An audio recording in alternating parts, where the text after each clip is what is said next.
सुप्रभात छात्रों, आज हम अर्धवार्षिक पाठ्यक्रम के अंतर्गत कक्षा 7 की पाठ 9 जिसका शीर्षक है लिंग, वचन व कारक के विषय में चर्चा करते हैं। आइए चर्चा करते हैं। लिंग है क्या? लिंग का अर्थ क्या है? लिंग का शाब्दिक अर्थ है चिन्ह। लिंग आप जानते हैं, स्त्रीलिंग, पुल्लिंग पहचान आती है, लेकिन इसका शाब्दिक अर्थ लिंग का चिन्ह होता है। इसके दो भेद हैं, पुल्लिंग और स्त्रीलिंग। पुल्लिंग वह शब्द जिसके द्वारा पुरुष जाति का बोध हो, वह पुल्लिंग कहलाता है।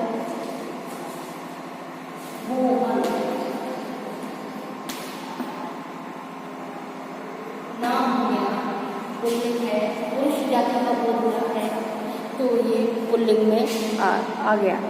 तो पुरुष जाति का बोध करने वाले पुल्लिंग कहलाता है, और स्त्री जाति का बोध कराने वाले शब्द स्त्रीलिंग कहलाते हैं।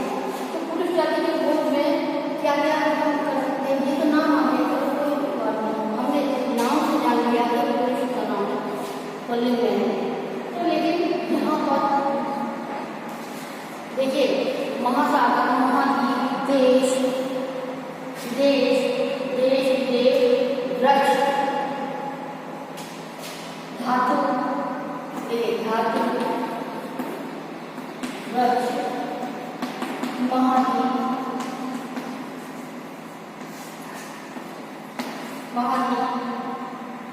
रत्न आदि शब्द इस तरह के आते हैं। कौन है? ग्रह है, दिन है। तो ये सारी चीजें वृक्षिक पुल्लिंग में आती हैं। पुल्लिंग में क्यों आती है? क्योंकि इन शब्दों से पुरुष जाति का बोध होता है। उसके बाद आता है स्त्रीलिंग। स्त्रीलिंग वह शब्द जिसके द्वारा हमें स्त्री जाति का बोध हो। स्त्री जाति का बोध होने वाले शब्द जो भाषा है, लिपि है, भाषा है, लिपि है,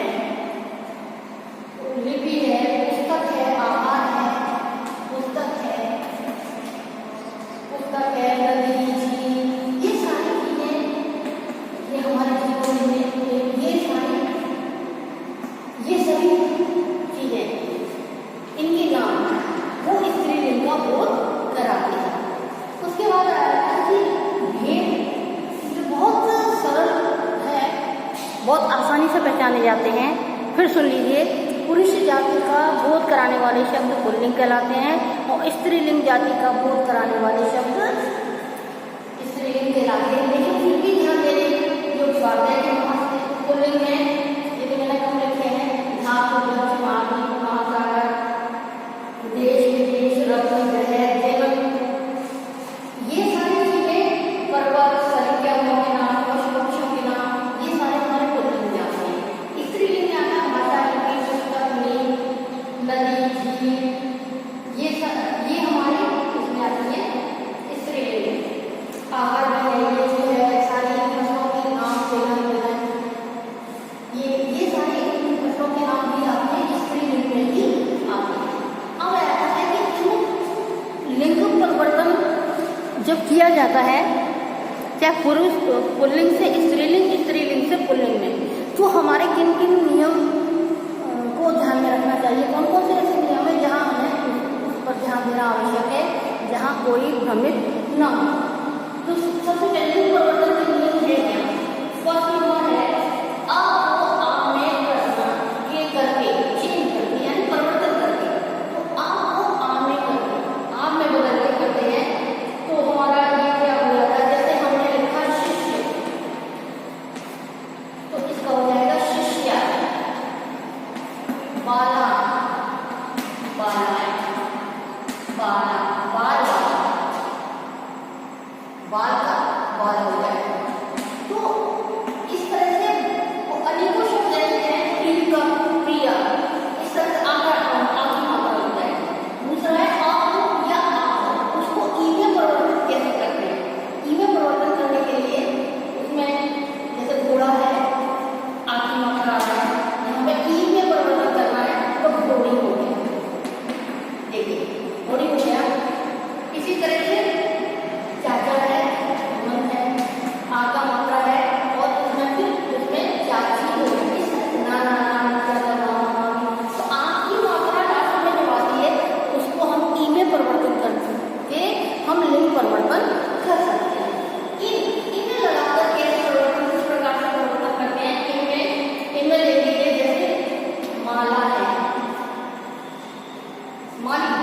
माला से नहीं, माली से बनेगा माली।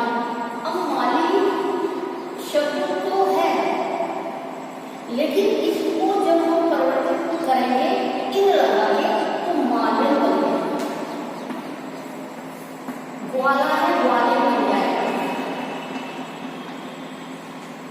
इन लगा दिया, इन में जोड़कर जब इसमें आएगा तो ये इसका लिंग परिवर्तन हो जाएगा, यानी ये बोलते हैं। और इसको इसमें इन लगा करके हम स्त्रीलिंग में परिवर्तन करते हैं।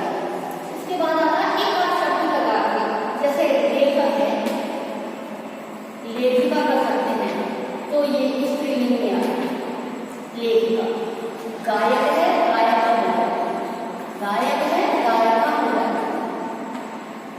तो ये इस तरह से एक का शब्द ध्यान रखना है कि किसी शब्द में क्या लगना है, आपको थोड़ा सा ध्यान देने की आवश्यकता है। आनी शब्द जैसे पंडित है, पंडितानी, पंडित शब्द है, पंडितानी कहते हैं। आइन भी आता है, पंडिताइन भी कहते हैं, लेकिन आनी पंडितानी भी कहा जाता है, तो इसलिए हम आनी शब्द इसमें लगा सकते हैं। नौकर है, नौकरानी कर सकते हैं। तो इस तरह से आनी शब्द जोड़कर हमने इनका लिंग परिवर्तन कर दिया। नी और री, नी और री में हम किस प्रकार से परिवर्तन कर सकते हैं वो देखिए। नी और री, वैसे ना और रा में आता है, लेकिन कभी कभी जैसे क्षत्रिय होता है शब्द, क्षत्रिय जात होती है, क्षत्रिय कौम, तो अब क्षत्रिय शब्द हमने ऐसे लिख दिया, लेकिन इसको जब इसमें आएगा क्षत्रिय तो पूरे पुल्लिंग का रूप कराना है, इससे स्पष्ट होता है कि पुल्लिंग है। लेकिन जब हम इसको इसका लिंग परिवर्तन करेंगे तो छत्राणी करेंगे, इसीलिए कुछ शब्द आणी वाले ऋण वाले हैं, ऋण वाले शब्द इस तरह से है। नी छत्राणी, छत्राणी के बाद जैसे एक मोर ले लेंगे। अब देखिए यहाँ णी है, अग्नि का, मोरनी, शेर है, शेरनी, इस तरह से हम परिवर्तित कर देते हैं। बस हमें थोड़ा सा ध्यान देना है कि कहाँ णी शब्द लगना है और कहाँ हमारा नी शब्द लगना है, तभी हमारा लिंग परिवर्तन ये हम में लिंग परिवर्तन कर सकते हैं। इया शब्द चूहा है, चूहा में इया जोड़ेंगे, चूहारिया, लेकिन पूरा एक शब्द जब होगा तो चूहिया हम लिखेंगे, चूहिया। गुड्डा का गुड़िया करेंगे, गुड्डा, गुड्डा तो बिल्कुल बहुत दशहरा है, लेकिन हम इसको गुड़िया कर देंगे, इया। तो यहाँ इया शब्द लगा के हम इस तरह से बना सकते हैं आइन। आइन में जैसे ठाकुर है, का बोल रहा है ठाकुर रायण, इस तरह से हम कर सकते हैं। हम परिवर्तन करते तो हैं, लेकिन थोड़ा सा ध्यान देने की आवश्यकता है। तो आइन लगा ठाकुर का बोल रहा है, जब इसको परिवर्तन स्त्रीलिंग में परिवर्तित करेंगे तो ठाकुर रायण, ठाकुर प्लस आइन बराबर क्या हुआ, ठाकुर रायण। पट्टा होते हैं,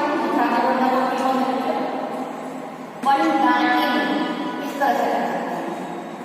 तो ये आइन शब्द है। अब ये क्या है ना, थोड़ा नीचे आन शब्द को अच्छी करेंगे। जिस शब्द के अंत में आन आ रहा है, चाहे मात्रा के ना लग रहा है, यानी कि विभक्त करके आन आएगा, तो हम यहाँ जैसे भाग्यवान होता है, भाग्यवान शब्द में देखिए भाग्य और वान आन का लिखा है आन, लेकिन इसको चेंज करना है आन को, ये जो प्रयोग करके आएगा आ शब्द, इसको हम कैसे करेंगे, भाग्यवती, वती रखें। कुछ चीज जहाँ वहाँ वान आन इस तरह के शब्द आते हैं, तो वहाँ हम परिवर्तित इसी प्रकार से कर देंगे। काको फ्री में करते हैं, इसी प्रकार से आप इसके और बना सकते हैं, गोवान, गोवती शब्दों को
तभी लिंग परिवर्तन होता है।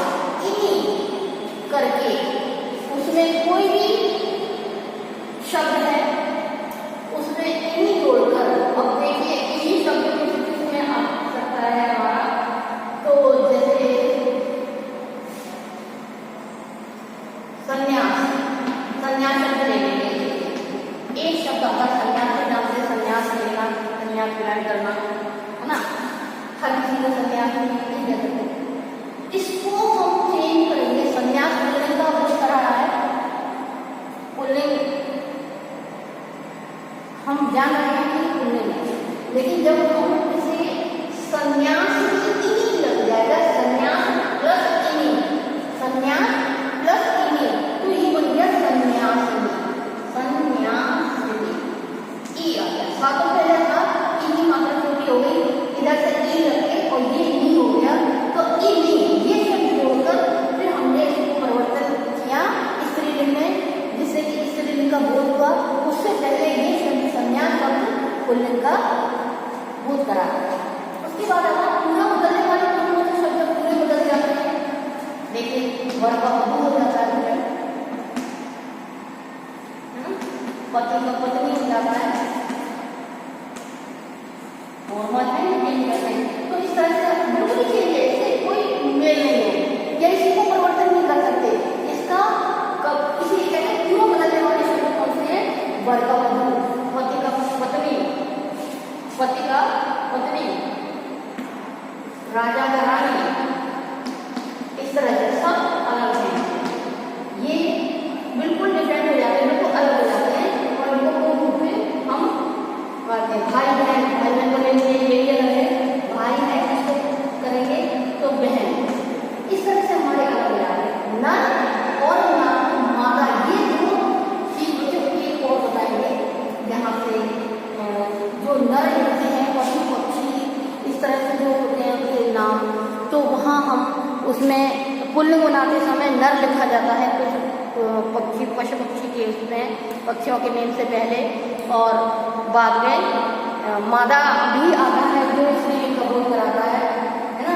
तो ये दोनों नेम लिख के, ये नाम लिख के, नर मादा शब्द लिखकर हम स्त्रीलिंग और पुल्लिंग का में अंतर कर सकते हैं, और उससे हमें पहचान आती है कि पुल्लिंग कौन सा है और स्त्रीलिंग कौन सा है, जिसमें वैसे कोई परिवर्तन नहीं होता, लेकिन नर और मादा शब्द लिखकर हम उसको स्त्रीलिंग और पुल्लिंग दर्शा सकते हैं। तो देखिए नर कौन है, नर के लिए जैसे कौआ है, नर कौआ ले सकते हो, कौआ के लिए लगा सकते हैं, बिच्छू के लिए लगा सकते हैं, बिच्छू के लिए कोई बिछिया कहेंगे होते, बिच्छू, बिच्छू, मगरमच्छ, मगरमच्छ में भी नर लगाएंगे, मगरमच्छ। तो इस तरह के शब्द में तोता, खरगोश, इस तरह के बहुत से हैं जहाँ हमें नर और मादा का शब्द का प्रयोग करना पड़ता है, ये पुल्लिंग हो गया। अब मादा का में लगाएंगे हम, इनमें तो नर लग गया, लेकिन कुछ मादा के ऐसे शब्द हैं, मादा मक्खी में भी लगता है, मक्खी शब्द में, तितली शब्द में,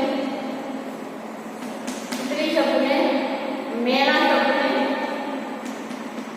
मकड़ी शब्द में, इनमें मैदा, मादा, मैना, मादा, मकड़ी, मादा, तितली, इस तरह से मादा लिख के हम अलग उसमें इसके लिंग को दर्शा सकते हैं। मकड़ी है, इसको भी कर सकते हो, तो ये शब्द हमारे जो अलग अलग लिंग को पहचान करके पहचानना है, तो हम कैसे पहचानेंगे?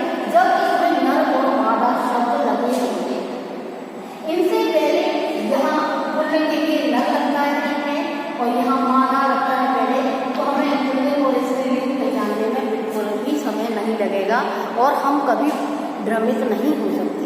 केवल हम नियमों को ध्यानपूर्वक पढ़ के अपने मस्तिष्क में रखेंगे कि हमें कहाँ किस किस शब्द में क्या लगाना है, किसको कैसे परिवर्तित करते हैं। तो बच्चे सारे ये नियम आपको ध्यान में रखने हैं, और आपको पहचान भी सकते हो, हर पढ़ने वाला लिखने वाला पहचान लेगा कि ये पुल्लिंग दर्शा रहा है, पुल्लिंग को दर्शा रहा है या स्त्रीलिंग को दर्शा रहा है। मुझे ये चैप्टर शॉर्ट है, अच्छी बात है, लेकिन इसके नियम थोड़े बड़े हैं कक्षा के अनुसार, तो सारे नियम का ध्यान रखना है। फिर सुनिए, आपको आ करके हमारे शब्द बन जाते हैं, शिशिका शिष्या बाल वाला इस तरह से बन जाता है।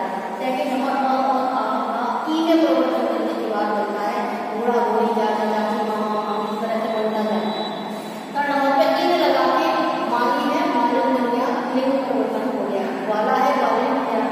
इकास लगाई लेखक लेखिका गायक गायिका, इस तरह से हमारे इका शब्द लगा के में भी इसमें परिवर्तन होता है। आनी शब्द पंडितानी, पंडित है बोलने में, और नौकर नौकरानी। नी और डी में क्षत्रिय छत्राणी, मोर मोरनी, शेर शेरनी। इया शब्द लगा के चूहा चूहा उड़ा उड़ गया। इया लास्ट में शब्द आ रहा है, वही जोड़कर हमारा ये लिंग परिवर्तन वाला शब्द बन जाता है।